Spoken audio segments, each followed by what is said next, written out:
તો હલો મિત્રો, આજે મારા નવા બ્લોગમાં તમારું હાર્દિક સ્વાગત છે. આ છે અમારા આદિવાસી એરિયા. આજે આપણે પૂછીશું કે આનું પાછળનું કારણ શું છે કે તે હોળી વખતે આ લોકો ઘેર બને છે, એરિયા બને છે. તો ભાઈ આની પાછળનું કારણ શું છે?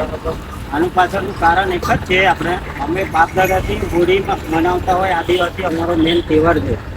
કે બધાનો આપણા બધા એમનો દિવાળી તહેવાર આવે છે એ પ્રમાણે અમારા આદિવાસીનો મેન તહેવાર છે. અમે લગભગ 9 દિવસની અગાઉથી અમે તૈયારી કરતા હોય, પાડતા હોય. ઘેરિયા બનાવવા માટે બહુ પાલન કરવું પડે, અભ્યાસ રાખવો પડે. બધા હોળી 5 કે 9 હોળી કરવી પડે. એનું કારણ એ જ છે કે અમારા આદિવાસીની પરંપરા છે, સંસ્કૃતિ છે.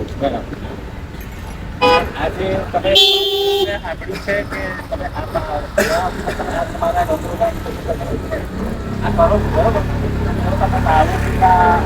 આજે તો નવાઈ બીના નવાઈ 5 દાડા લગી નવાઈ નહીં અને ઘરે જવાય નહીં, ઘરે નહીં જઈ અમે મંડપ રાખ્યો હોય તો એ તમારે તઈ હોવાનું હોય, ગમે તે કરવાનું હોય તો અમારે કઈ મંડપમાં તઈ ઊંઘવાનું, નાવાનું નહીં, ખાલી બ્રશ વગેરે કરવાનું હોય. પાણીનો છાંટો બી નહીં લગાવવાનો. 5 દાડા પછી જ પાણીનો છાંટો લગાડવામાં આવે. અમારો આગળથી બાપ દાદાનો પરંપરા છે, નિયમ છે. અમે જે દિવસ પહેલા આ ચૂનો લગાવે તે દિવસથી અમારી બાધા ચાલુ થઈ જાય. એટલે 5 દાડા લગી જ્યારે અમારું પૂજન થાય, આ ઘેરિયા પતે એટલે પૂજા પાઠ કરીએ અમે. એના પછી આ જે અમારો ભૂવા હોય એ અમને પાણીનો છાંટો નાખે, પછી તમારાથી પાણી લેવાય.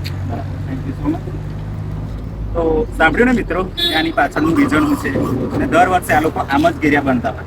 તો બોલો જય જોહર, જય